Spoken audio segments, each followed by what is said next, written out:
All right, guys, we just bought this new one. This is a 2009 Ford Escape. It has 60,000 miles on it, and it's very gross. It stinks really bad, but there's a few problems with it, and I'll walk you through some of that. But I'm very excited for another project. Thanks for joining me for another fixin' and flippin' episode. So we'll see if we can get this flippin' car flipped. Okay, so I'll just walk you through some stuff. It's got, of course, got some body damage and whatnot, faded plastics. Very gross on the inside. If somebody wants a snack, there's enough crumbs here for an entire meal. But I did happen to find, I know last time we found a laser level in the truck. I did happen to find this on my drive, okay? I don't know if there's anything in here, but we'll get to it. Other than that, I don't know what else is in here. I know the owner's manual's in there. This display for the radio isn't quite working right. I'm not sure what's wrong with that. And then these are not working.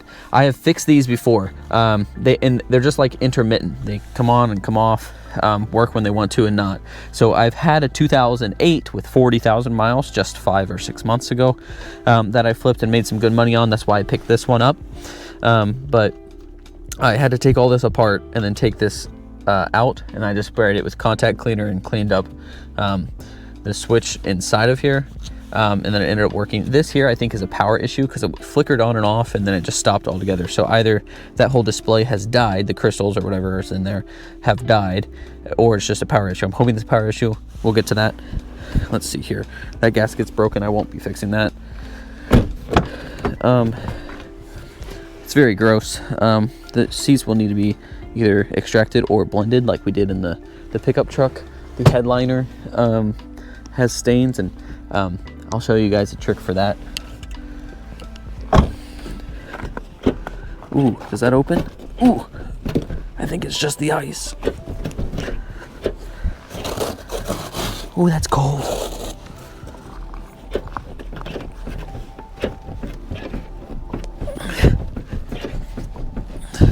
Wow. This ice is very much so preventing me from opening this. Well, I guess we're not getting in there right now, but here we go. You can see back there, very stained. That's very much like the last one I had. Last one was a little bit cleaner than this and had different color interior. It was a lighter seats. The rest of it was about the same. But I think this is the worst of the body damage. This is all rust here. So we'll see what we have to do there. I might try to weld something in, paint it, Bondo. We'll see. I'll see what we gotta do. And I haven't even opened the engine bay yet. So, yeah. If you guys didn't know, I will show you this. This is pretty cool that I found on the last Ford Escape. So you saw me take this bucket type thing out, right? This can be repositioned to be over here. Oh, sorry. Did that backwards. Right here. Okay. I think that's really cool. I haven't seen anything like that before in an auto manufacturer. And you can also put it on the back here.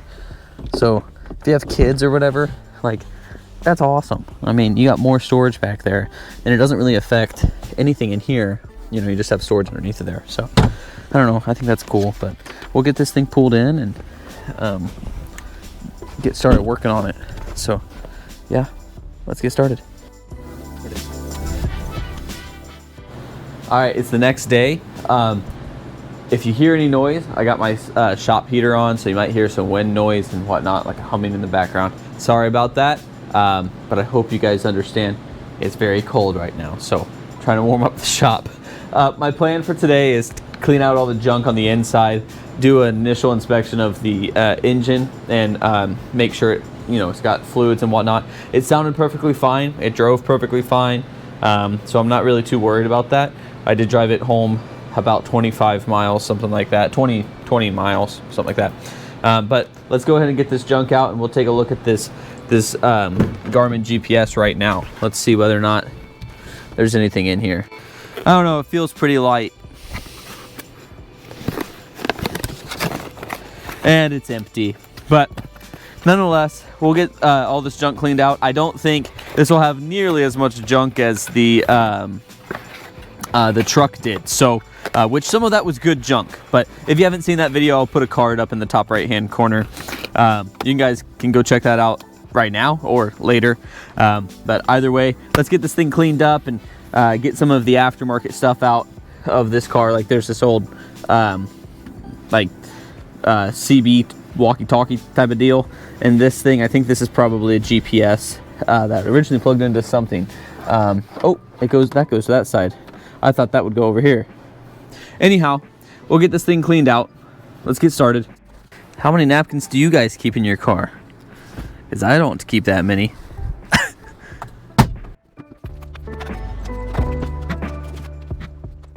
I was able to get the back open. Just had to bust out some ice with a hammer. But yeah, nothing out of the ordinary here. Just very gross. So hopefully we can get this thing cleaned up. I did notice that the struts on this this back glass are bad. Well, now it works, of course, but they are bad. So I will probably buy a set of those. Found a dime.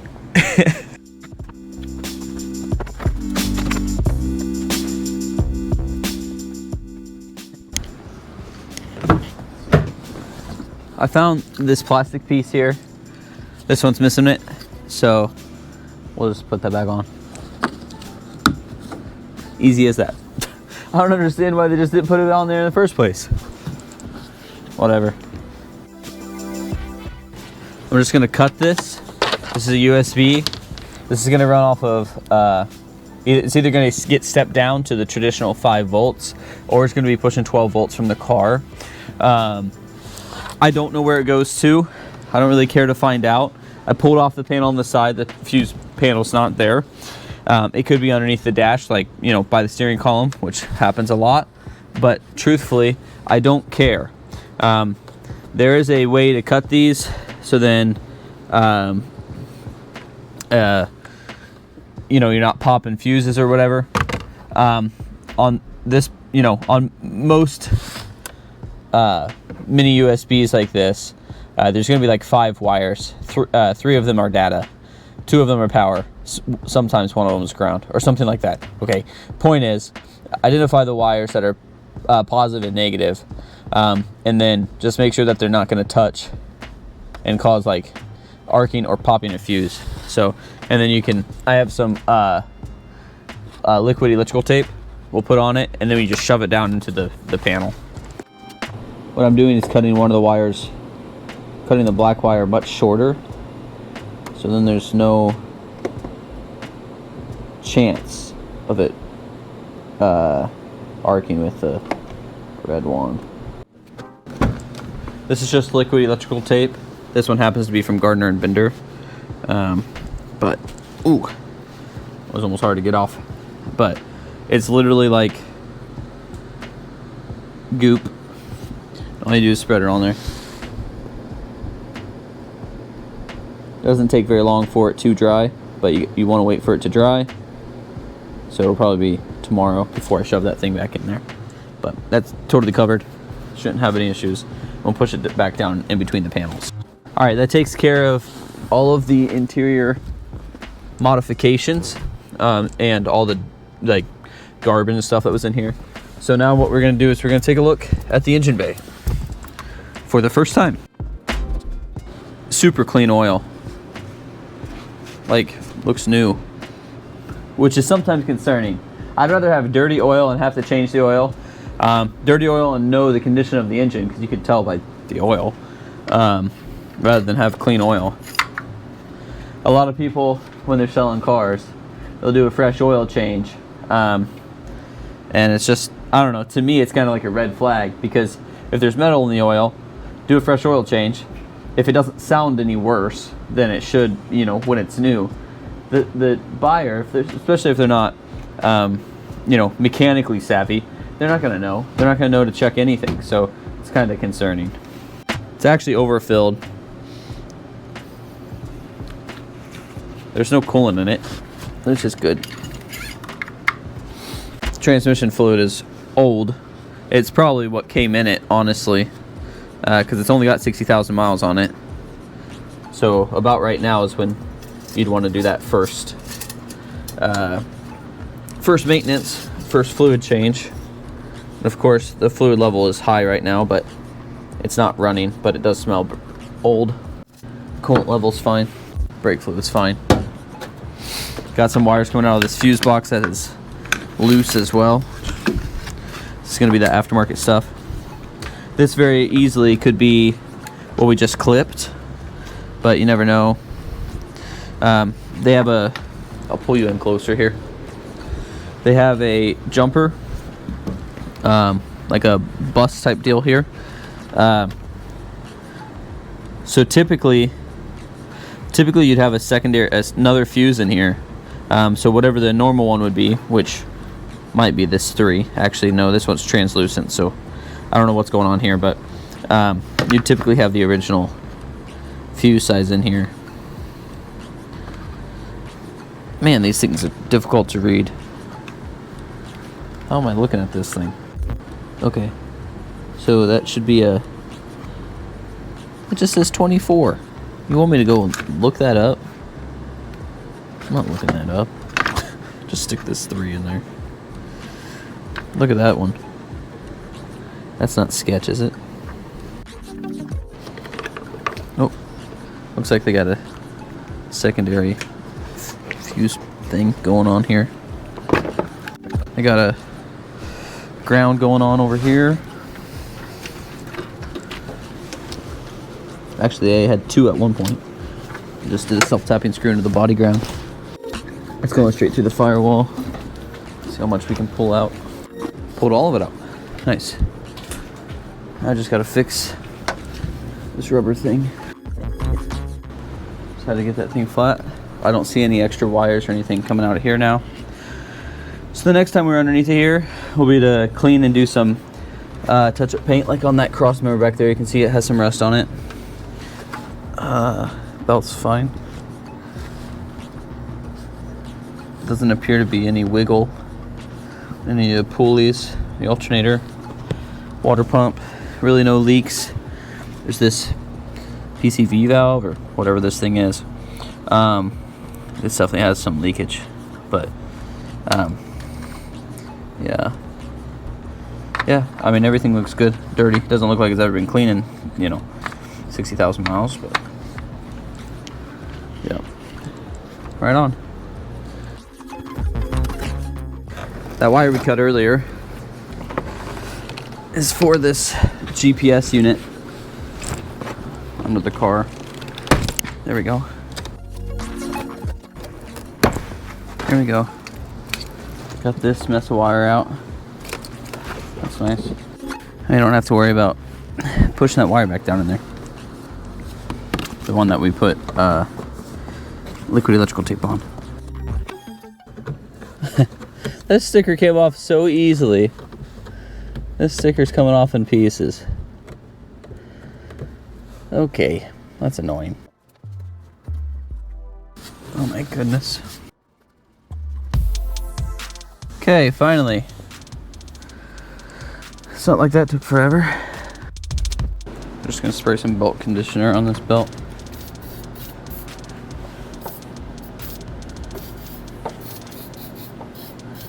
Let that soak in before we wash it eventually. The engine bay, that is. I'm gonna try to take this off here. I think in Ohio you don't need a front license plate. That's the truth. But I think cars look so much better when this isn't on there. Looks like it's riveted on, so we'll try to drill it out. You saw me do this on the pickup truck just a couple weeks ago. You can't tell me that doesn't already look way better. It actually looks like they hit something here. I don't know if you guys can see that, but looks like they hit something and it hit that right there. You see how dirty that grill is? That's gonna be fun to clean. I do this before pressure washing, typically, because if a door is hard to open, it does not instill the feeling of quality. And of course there's going to be like drippage and stuff from what I just did. Pressure washing gets all that stuff off. So see, that already feels way better. Told you those struts were bad. Oh, that's funny. stay. Doesn't want to stay. Oh, that's funny. This one's actually not nearly as bad as that other side. Looks like somebody's already done this before. You can see how disgusting this is. That's what will happen because all the dust and everything will get settled on the oil if you don't clean it up. Like the overages. There we go. Almost out of gas.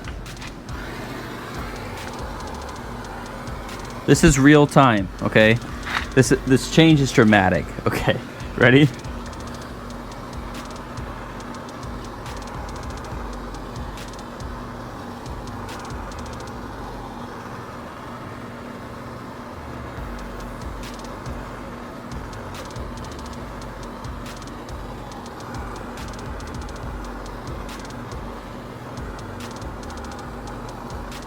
I mean, come on.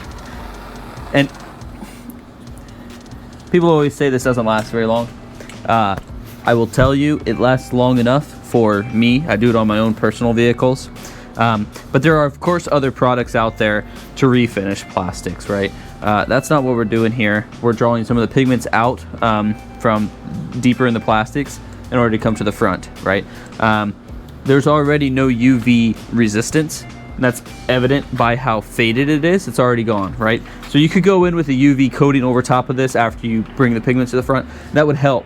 But in order to actually fix it, there's a wonderful product, a couple of wonderful products out there that will absolutely fix it. I use a lot of this stuff. This is by Eastwood. This stuff's not cheap, but it's way better than any other product I've ever tested. This is just plastic resurfacer. They have it in multiple colors. This isn't black, and this is matte black. This can is. So this is the best solution for me. This will last for, I mean, I have a car now that I did it to, and I've had it for 3 years. Still looks great. So I guess know what you're talking about before you make a comment. But nonetheless, your comment is welcome. I'll say the same thing in the comments. But nonetheless, this works for me. I encourage you to give it a shot because worst comes to worst, it fades on you in the next, I don't know, 3 years plus or whatever it is. And you go in with a product that you should have done in the first place anyways. This doesn't cost any money to take a heat gun, hair dryer, or blowtorch to it. This does. This stuff is rather expensive. But I will provide a warning to you guys. If you buy this stuff by Rust-Oleum, way cheaper, okay? $7, something like that, right? Way cheaper. It is junk.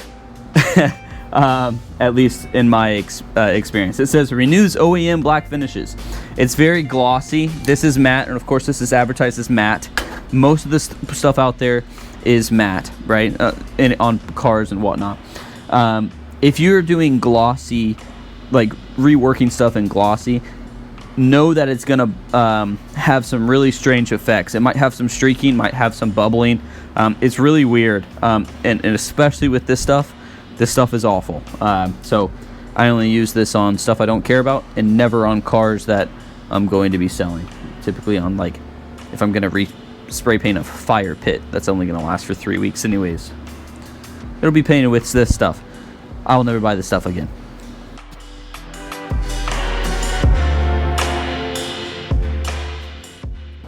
This, like, pigmentation type stuff, it only works on some plastics when applying heat. So like this right here, I already know it's not going to really show a change, and even if it does, it's not going to last long at all.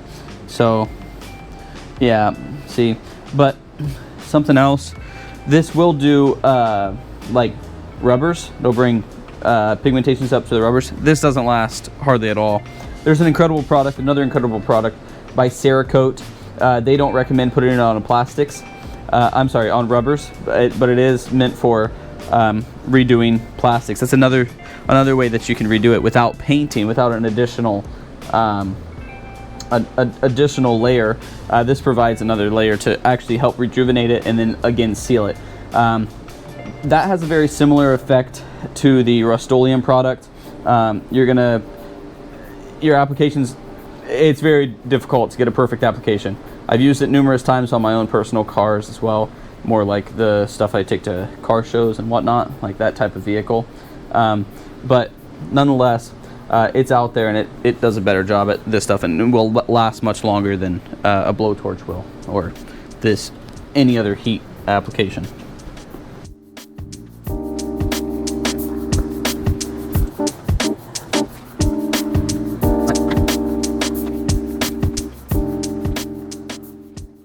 I'll have to dry this off, all that snow and everything. Let's get the snow off the back end of this thing. Ooh, that's cold.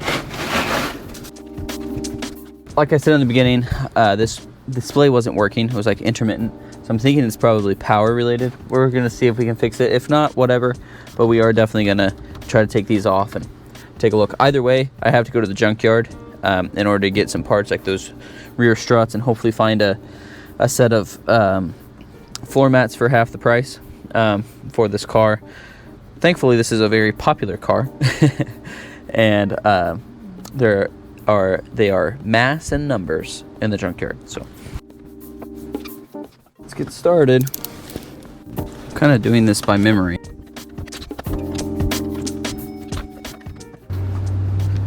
I'm having flashbacks. There's this dinging is very annoying, but there's a strap, like a ground strap on that side. So I remember having to figure that out the hard way last time, and I just found it out again. And of course, this thing is like 10 miles long. Let's see what I'm talking about here. Yeah. My main motivating factor is this dinging right now. Now, I haven't been up here ever before. I've never taken this stuff off.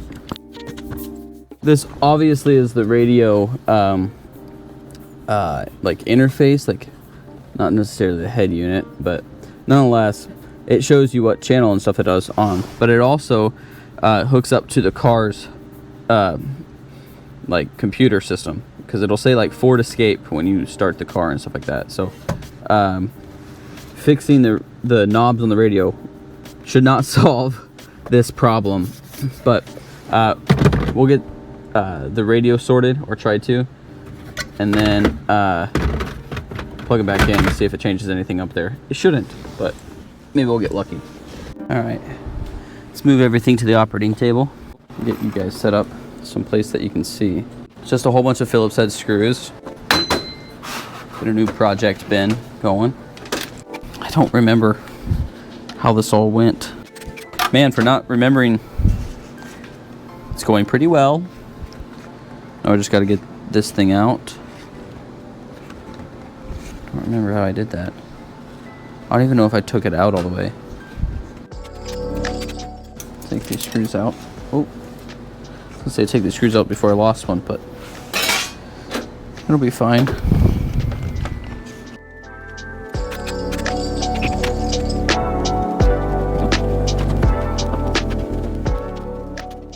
I don't think these things were designed to ever come apart.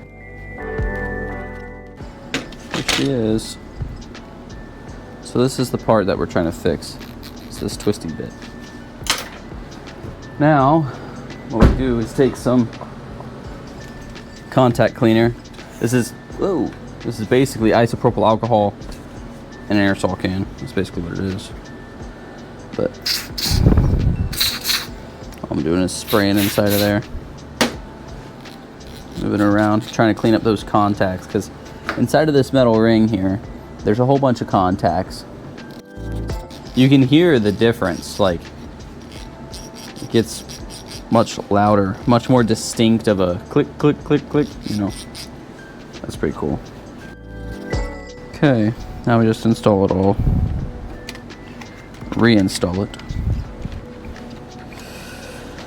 Okay.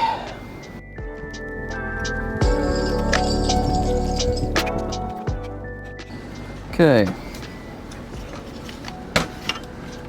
let's install these front dials.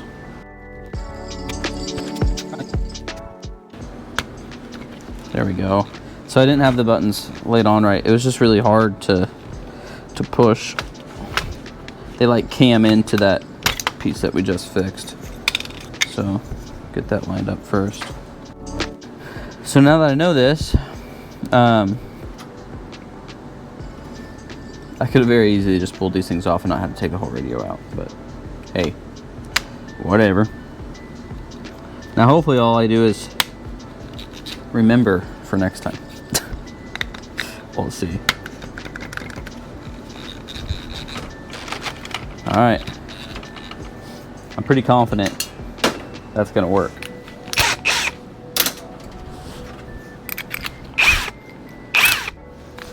Let's get a new battery in the camera.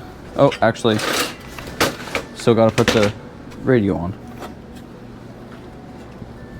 Well, actually more than that. So the plastic thing on.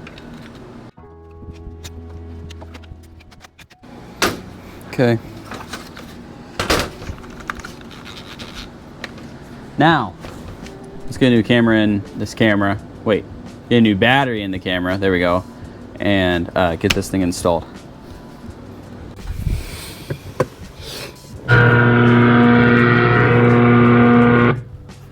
Well, the power button works.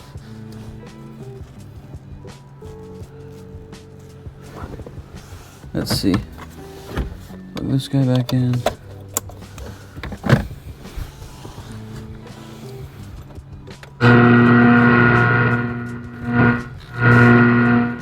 Volume knob's working perfectly.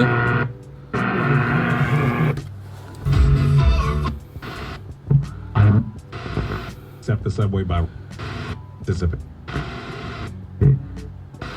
Tuning knob's working perfectly, but the display is not. So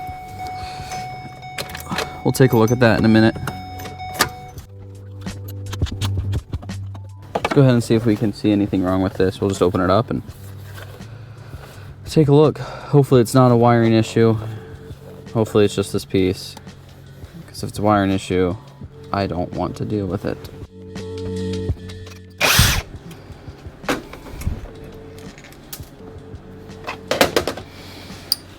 This table is really nice, but the holes are not my style.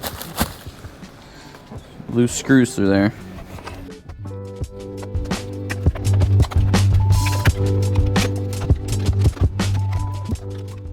There we go, finally. Let's take a look at this thing. I see nothing by the naked eye that is loose or blown. There's no like solder contacts that are disconnected or anything. I don't see any resistors or capacitors that are not working. I guess let's just try to spray it off, plug it back in, see what happens. Let's check this display. Same situation here. I don't see any loose solder contacts. Don't see anything blown.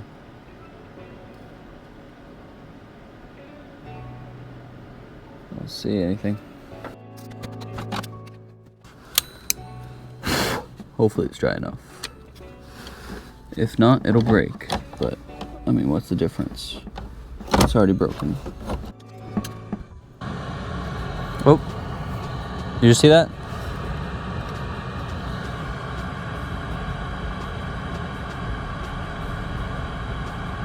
It's getting intermittent power. That's what's happening right now, I think. So the unit does work. Thankfully.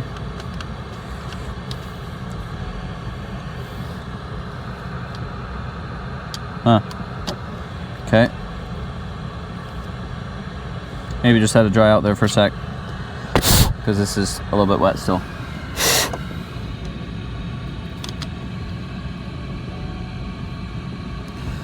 Okay, so something I'm denoting right now is the power problem is on the board, not on here. So, because it wouldn't show the same display like it's rebooting every single time. So we know that.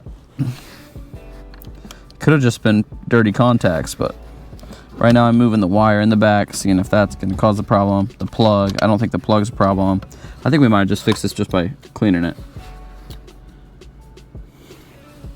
That's cool. I'm trying to jostle it around. Okay, let's put it back together. It's a free repair. Just take some time.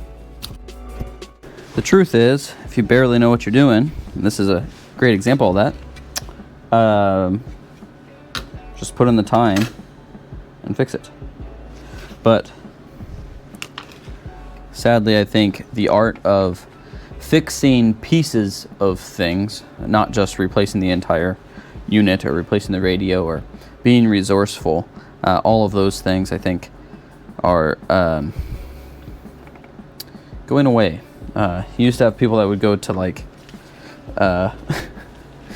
Ace Hardware's for in the United States is for old guys that buy parts of things. They buy the internal switch for a ceiling fan rather than buying the switch for the ceiling fan or the fan. They buy parts of things, and I think that art is being lost. I'm not saying I'm a great example of that or one way or the other, but it is something that I think we should definitely do more of, or at least try to do more of.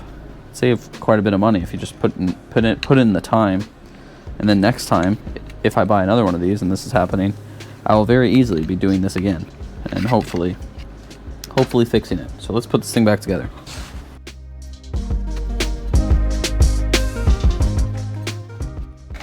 All right, the main install of this is done, so I'm just going to test it real quick. Make sure I didn't screw up any connections or anything.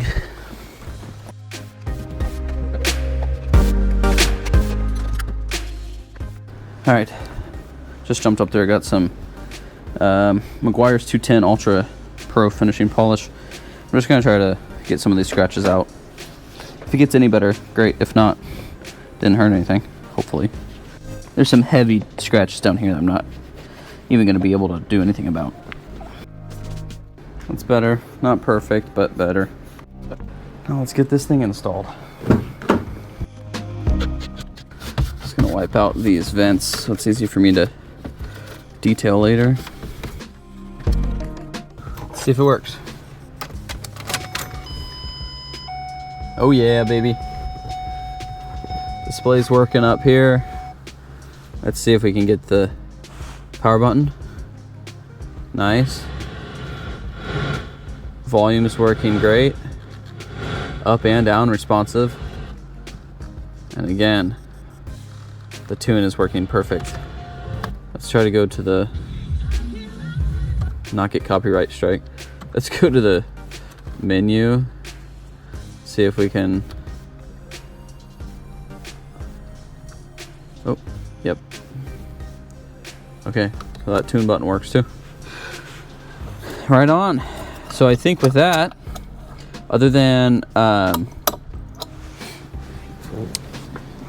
getting some rear struts for this back glass, hitting this with a blowtorch once it dries, because it's not dry at all right now. We have to check all the lights, make sure they all work, and then of course clean it. I think we're about done. Let's try to trim up some of those holes on the side of the plastic here. When I'm at the junkyard, I'm going to see about maybe getting those. That side over there on that passenger side, driver's side, is pretty rough. I don't really, not too keen on that. But, and then of course we have to handle this rust. It goes back up in pretty good. So we'll see what we can do here. I don't know. This will take some time, days of Bondo drying and stuff like that. But anyways, yeah, I guess let's check out the lights, tail lights and whatnot.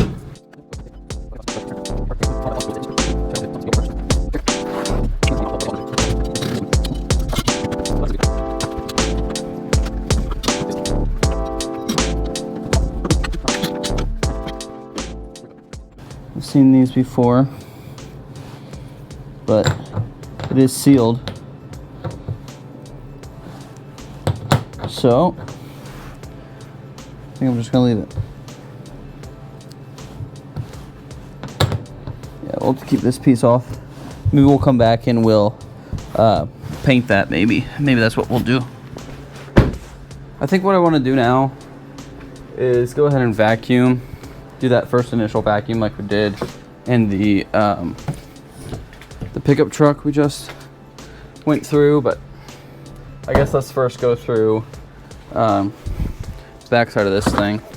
We may just end up pressure washing this. It's just so, it's very bad. Yeah, that's what we'll do. We'll plan to pressure wash this. That's funny. So, I don't know if you guys can see this, but there's a jack down here, right? There's a spare tire underneath. But I guess they didn't know the jack and tire iron were there, so they put a jack and tire iron in the side. So we'll be taking that out and keeping it, putting it in another car that doesn't have one, or scrapping it, whatever. But it is funny though, because it just didn't look in the right place, I guess. There's some drill bits and stuff in here. Yeah. Get the right tools to get those out. Stepping in this puddle's not fun though, I'll tell you that.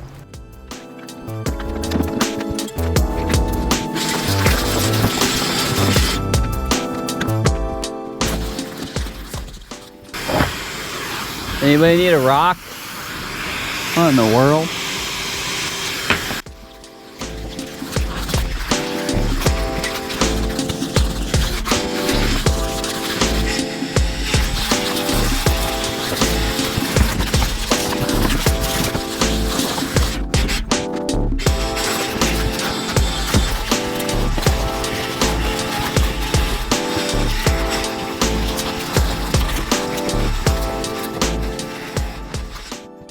Let's go ahead and take a look. Let's go ahead and take a look at this and see what we can do to make this look a little bit better. Again, it's just gotta be good enough. Okay, I've gone ahead and taken off the paint that was affected by the rust. That's just dirty from the rust, but we'll have to rebuild this with something, and then add some Bondo in, get it painted. That's my plan. Does that work for you guys?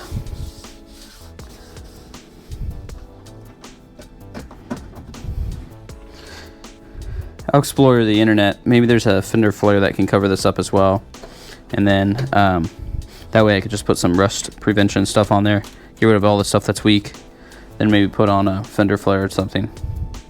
We'll see what's out there. Look how much better this car already looks just by being vacuumed one time. The reason why I do that first initial vacuum is if I do have to come through with my extractor, I don't want my extractor sucks up the water, right?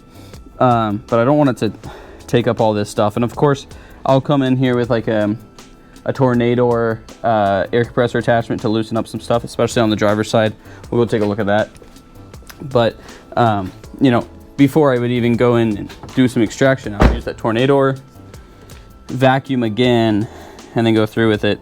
It looks, I'm colorblind, so it all kind of blends in. I'm looking through the camera right now, and it looks way worse with real human non-colorblind eyes. So yeah, I definitely have to get that cleaned up. But otherwise, I mean, it looks pretty good. This car already, just in these last couple hours or 3 hours that we've spent on this car, it looks so much better. But yeah, we'll keep on working. We got to get some parts from the junkyard and whatnot, and we'll go from there, I suppose.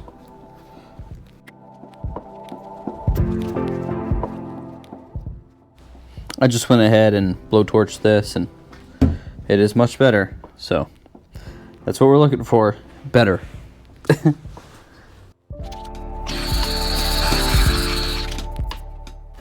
All I sprayed was just some Rust-Oleum rust reformer.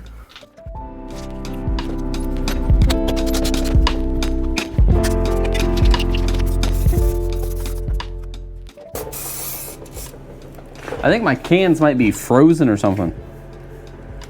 I don't know what's going on.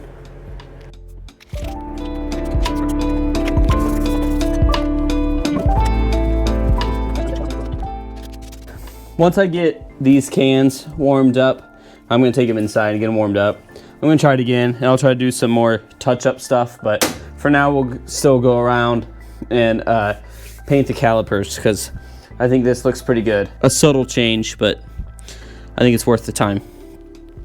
And like I said, this was just rust reformer here. I did go ahead and buy some chrome fender flares, like fender trims, to cover this up. It's a set of 4. We're only going to put on the backs.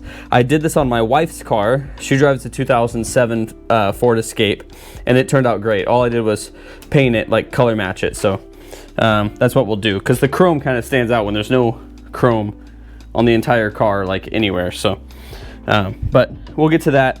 I'm gonna do this off camera, the rest of these wheels, but all I'm doing is painting the drums and the calipers red, and then I'll be touching up the inside with some undercoating. You can see that's not even treated there, so we'll go ahead and put some undercoating on, hopefully give this car another couple years. I just got some rubber seals. This one's for the door on the driver's side, and this one's for this, to replace this bottom one down here in this door here.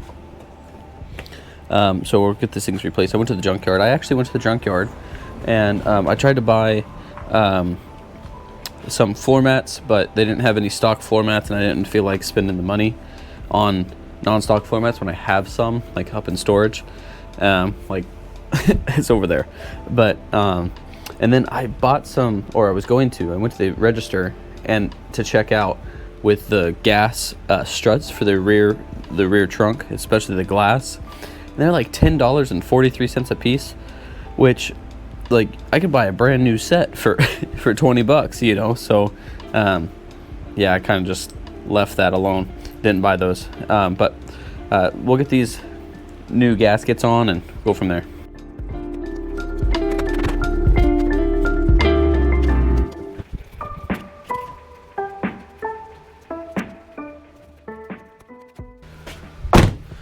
That's better. Gonna make a mark where this one ended up down here. Looks like this thing's missing a clip on the bottom of this piece of trim here, so we'll get that sorted after we clean it, which I think that's gonna be the next step, is to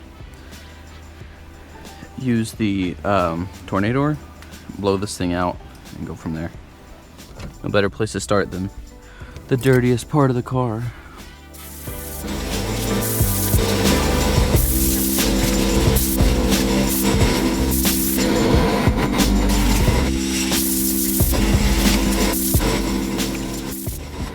All right, we're gonna change gears real quick. I just turned the water on into the shop. It is 60 degrees today, almost 60 degrees today in February. It was just, you know, in the negatives last week or a week and a half ago. But we've had a lot of snow. It's starting to melt, but it's supposed to get down to like 25, 30 degrees tonight. So I'm gonna pressure wash this mat, and hopefully it can dry before tonight, or else it'll freeze. So let's pressure wash that and give that enough time to get started.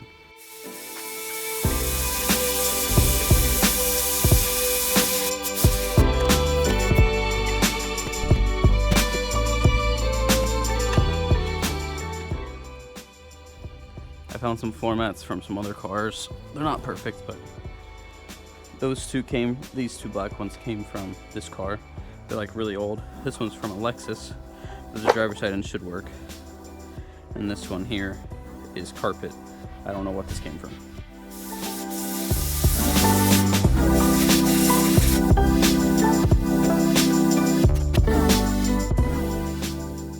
All right, what we're gonna do is we're gonna go ahead and detail the engine bay and do an initial pressure wash all the way around, which is exactly what we did on the truck we just flipped. So yeah, let's get started.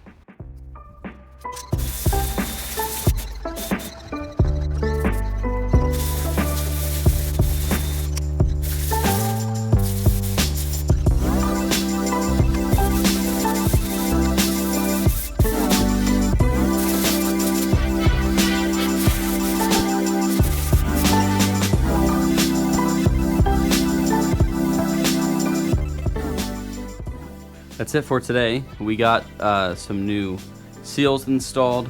Fixed a trim piece. You just saw me do that on this. I pressure washed the outside. Got the majority of the grime off.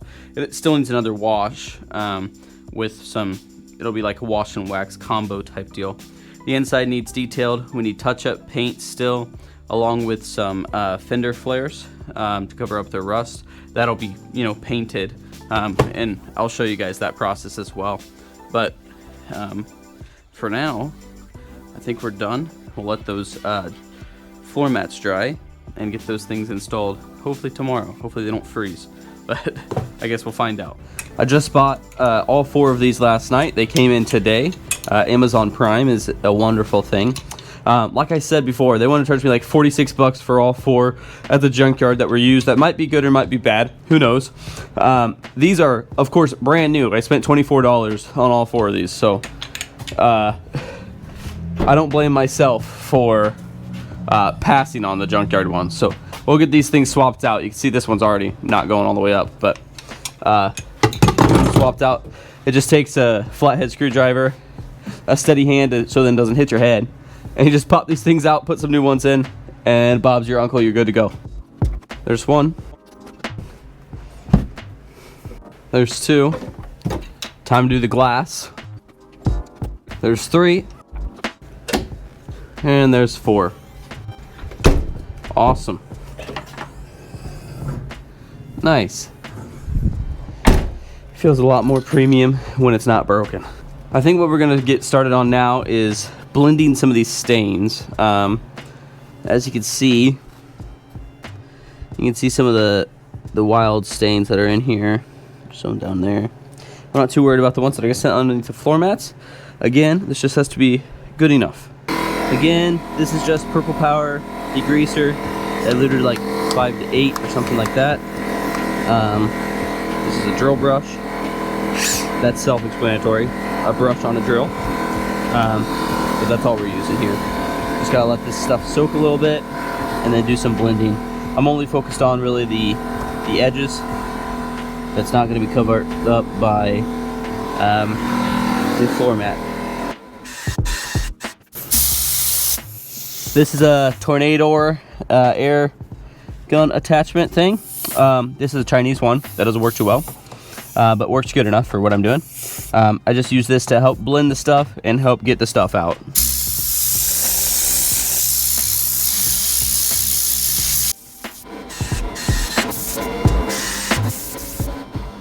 These stains in here, can't really see too much on camera. You can see 2 right here. Those are pretty bad. The rest of it's pretty okay. I doubt that they had anybody in the back of this car very often. You can see all these water spots here. That could have been me from me power washing. Basically, the water settles and then accumulates or pushes away all of the dirt that creates like these clean spots. So again, we're just trying to blend that stuff out. Shouldn't take much time. Other than these will take some time, I imagine.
I don't know about you, but I think this looks so much better.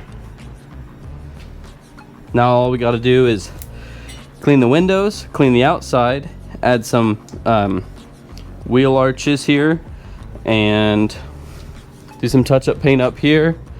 Have to secure this piece of plastic on this side over here. Put the floor mats in, clean the headliner, and I might have some stuff to touch up the steering wheel. All right, I do have some stuff that I think might work here. This is the best stuff I can find for internal plastics, interior plastics. This is by a company called SM Arnold. It is the best product I have found. Like I said about like the trim stuff when I was blowtorching the trim, you can buy very bad products and very great products to do the same exact thing. This is one of the things that I think is one of the best products. It is very close in color, but it's not perfect. It's very close to this dash up here. What I'm going to try to do is something new. I'm going to try to spray it on a paper towel and wipe it on, like apply it and wipe it on. So let's try that. Let's see if that works. No, that's not going to work.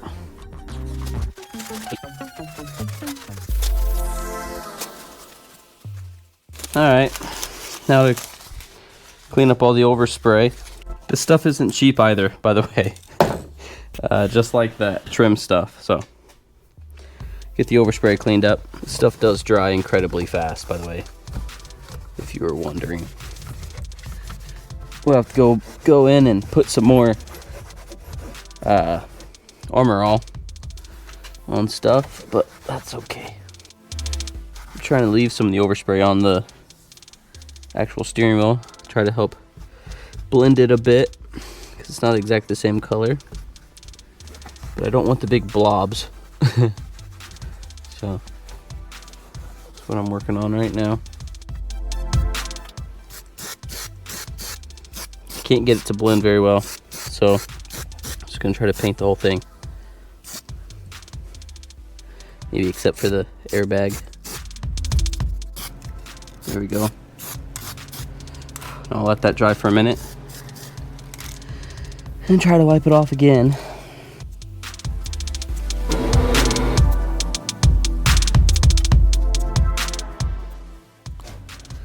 I got carb cleaner in my eye. There we go. That looks way much better. Sure. Doesn't it? I think so. The color difference looks way crazier on camera than it actually is. Oh, looks pretty good, I think. Blends in pretty well. It's not worn. Yeah, awesome. Alright. It's a much longer project than I thought it would be. You guys are a little dirty. I don't know if that made it better or worse. Oh, there's a big glare on the thing. Here. It's like a mom licking her finger, rubbing it on your cheek. There you go. So I think all that we have left to do, other than the rust stuff, is to clean the headliner, vacuum, and then clean the windows, and then clean the outside of the whole thing. And I think that's it. I hope.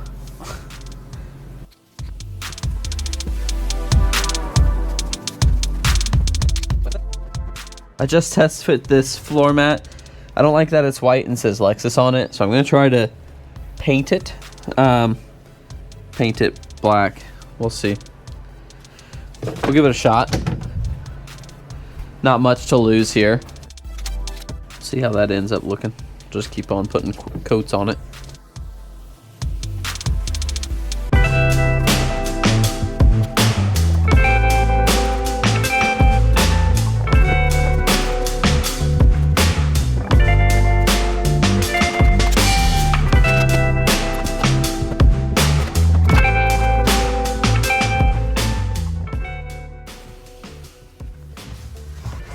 Alright, that's good enough.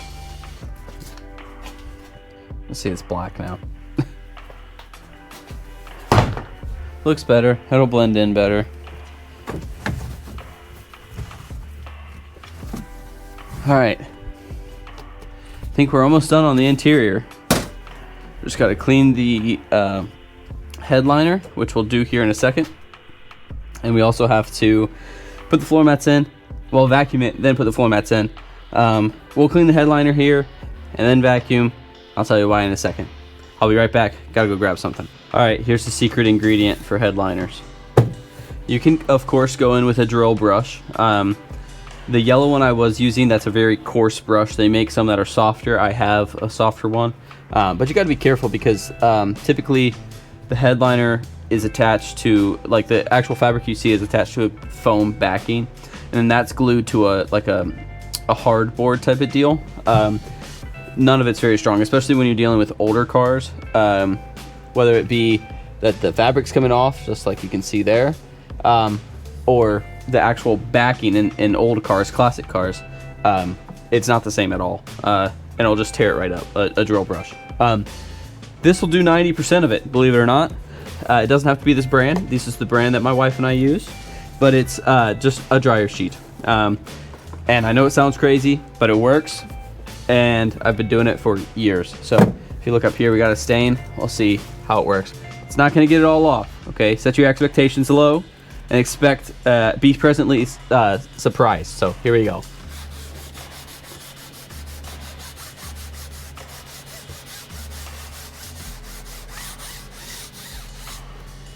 And you can already see it starting to lighten that up a little bit.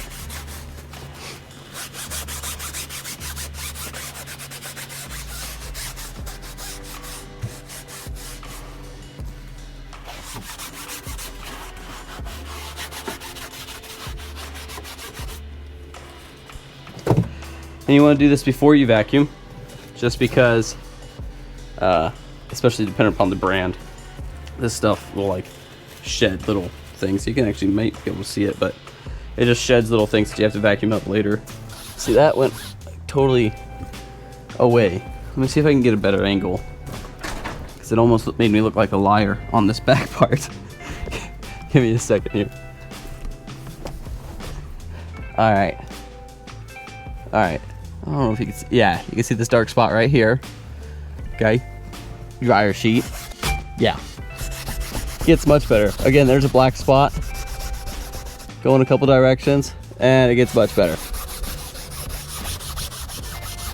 These are like vanishing. You get the idea. I'm gonna continue to do this for a little bit.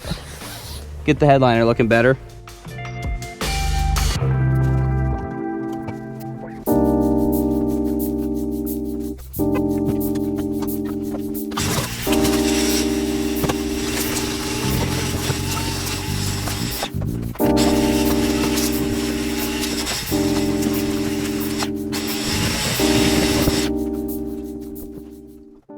That looks so much better.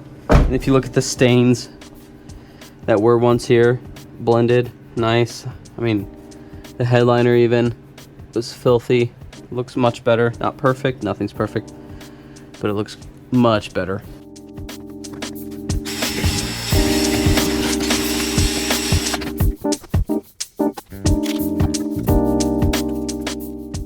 This here is my ozone generator.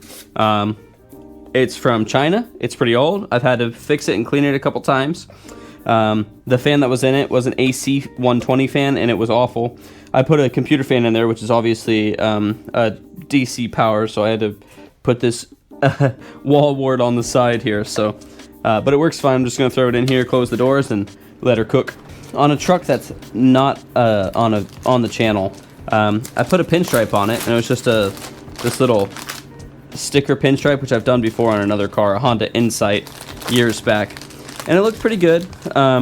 This car is pretty bland. The last one I had a roof rack or roof rails, which looked pretty. I mean, it kind of made the car. So I think I'm going to try to add this pinstripe, and hopefully that'll make it look a little bit better. We have a nice body line to follow here, so that makes it a little bit easier.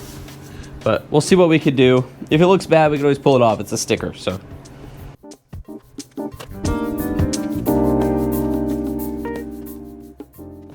I'm definitely gonna have to buy more because it doesn't end all the way. We'll put a new strip there, but The rest of it's fine. I have another roll, but it's not, again, it's not long enough either. But yeah, that looks pretty good. If this was my car, which I guess it kind of is right now, but if I was building this car for me, I'd be satisfied with that. It looks pretty good. Gives it a little bit of character, especially since it's not perfect.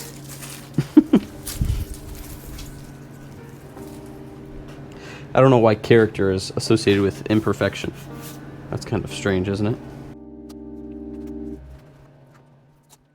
There we go. Man, that looks pretty good. I'm pretty proud of myself. Let's do some of the other side before we gotta buy some more of this stuff. So I gotta buy some more pinstriping. That other side looks pretty good. This side looks not complete. But I think we're done for now. We gotta wait for the we gotta wait a couple days for the fender flares to come in before we can paint them and install them. I don't want to detail the outside until that's done, because I imagine that's gonna make a mess. I did it once before, like I said, on my wife's car, and it kind of made a mess a little bit. So we'll wait to finish the exterior detail. The interior is done, thankfully. It took quite a bit of time, but it was also very gross. The outside shouldn't take nearly as long. It's just pretty much a wash and wax that we'll do. So we'll finish up the pinstripe. Hopefully that'll get here before the fenders will. I got to order that tonight. And I think that's it. Thanks for joining me in this project so far, and I'm excited to see the end result, and I am hoping that you guys are too. Stick around, and I imagine this is going to be a beautiful car by the time we're done with it. Just got some more of this cheap pinstripe tape, or decal, whatever you want to call it. I'm going to go ahead and get this thing installed, and it won't be done until we get those fender flares in. This decal is a little bit different. It's thicker. It's actually quite a bit thicker. I'll have to redo the first bit. Let's see how bad this looks, since it's not exactly the same. Doesn't look too bad. We'll just leave it. It's a little bit thicker, but I don't think it looks bad enough for me to worry about it. If it was my car, I would leave it. So I'm going to leave it. The sticker is better quality. It's actually thicker, has a thicker backing as well. It's actually quite a bit nicer. The other one I had bought is just not available anymore on Amazon, so I bought this one because it looked the same, or I thought it did, but it'll work. Now I'm gonna get this thing pulled out of here. Gotta hold my breath because the ozone generator's been cooking all night, so we'll get this thing pulled out of here so that I can pull in another project and get started on something else while I wait for a whole week before those fenders are supposed to show up. So I'll see you in about a week. Hopefully it's a little bit warmer. I wanted to give you a quick rundown on these fender flares that came in. Like I said, I've done these before on my wife's car, which is a 2007 Ford Escape or something like that. That's the generation before that. They come in, I buy them from QMI, right? And they're stainless steel. They're and they've got this rubber ending on them, right? It pulls off. It's like super glued on. What I do is I pull it all off, scratch it up, prepare it for paint, color match it, clear coat it, well, prime it, color match it, clear coat it, and then I put this edge banding back on with some super glue. So what that will do, you know, this is treated, it's not going to rust anymore. Well, not any more than it has to anyways. And that will cover up the majority of it without having to do any body work. So let's go ahead and get these things mounted. And in my opinion, this is the best way to do this without, you know, breaking out the Bondo. So these things couldn't be easier to mount. They come with self-tapping screws, and the holes are pre-drilled. In my experience, sometimes those holes are lined up, sometimes they're not. So let's get these things mounted here. Over tighten it, this gap will get bigger, but I'll show you what this looks like finished up close. You see there's a little bit of a gap here,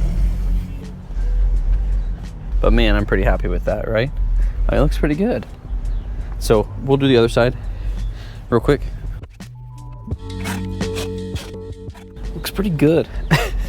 I mean, I'm pretty satisfied with that. It looks better on my wife's car because it's blue, and then you got like a black trim, so it blends in a little bit better, but it doesn't look bad. Now we just gotta clean this thing all off and do some touch-up paint. Oh, we gotta screw on this thing up here. I did paint that color match, so then hopefully it blends in a little bit better. So now I think all we gotta do is get it washed up, do some touch-up paint. I want to touch up some of the paint, like you can see all this is chipped here. It's a common space on your doors. A lot of that happens from this right here. They got something hanging over the edge like this. You just slam the door, boom, and you got chip paint. So you can actually see how bad it is on the inside here. So anyhow, get that finished. We'll go from there. Pretty excited. Almost done on the home stretch here. All right, let's get started. We'll just get this thing cleaned up and washed up, take some pictures up, well, do some touch-up paint pictures, and hopefully we can get that all done before the sun sets.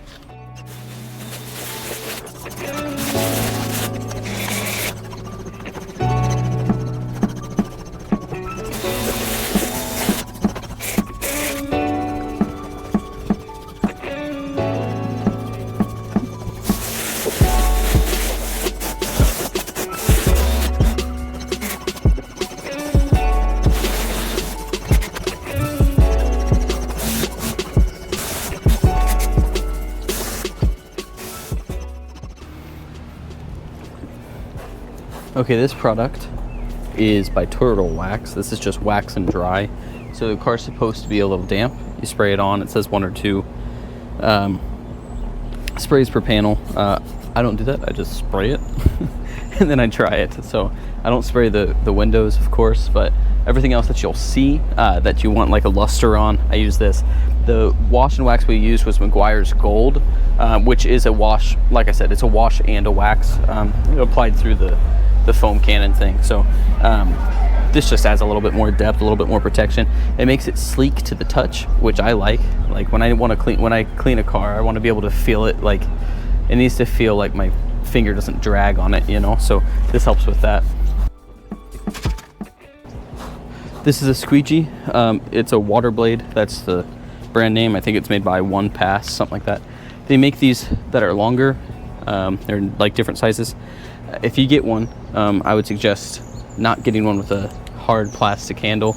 They have one that's like rubber. That's really nice. It's harder to control, but it's nicer because you don't damage cars and stuff, which I've had that before, and then you have to buff out soft scratches, stuff like that. So I use this on the windows, and then I'll use this drying towel on everything else. This is just my cheap drying towel. I have a really nice one that my wife got me, actually. But I just use this for cars that I'm flipping, and the other one for my cars. So I said I would just do the windows with this, but I'm doing everything that I didn't spray, which includes the roof. I'm a little bit too short. Yeah, this towel's not too great, but works well enough. Typically I'd go in here with before doing this, I'd go in here with a compressed air, blow out all the creases and stuff, but I don't really care because we're gonna run out of daylight here. So my plan is to park this in the garage, let it dry overnight fully, and then we'll go in and do some touch-up paint along with some light buffing. There's some spots where I really want to get the iron deposits off and stuff like that. So I'm really happy with this. I think we've done a great job. So I'll get this thing pulled into the garage and we'll pick back up in the morning.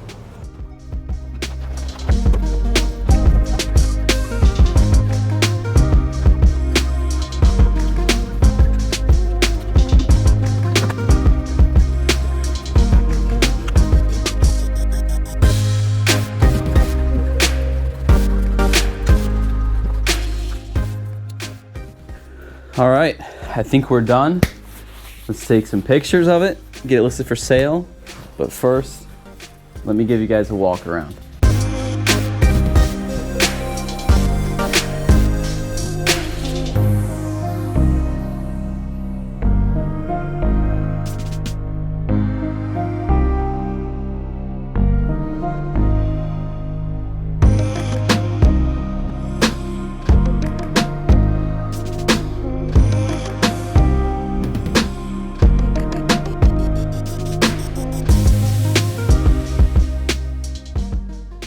thanks for joining me as I fix up this 2009 Ford Escape. You saw us do quite a bit of work to this thing, including some rust prevention and cover up with that fender flare. That's probably the biggest job, and then of course painting that steering wheel, doing that kind of thing. I do want to thank you guys for watching this video. If you haven't done so already, just subscribe. I do these pretty frequently where I fix and flip these suckers. So give me a subscribe. If you would like the video, like the video. If you dislike it, that works too. It's all part of the algorithm, so it works. But stay safe out there, and God bless.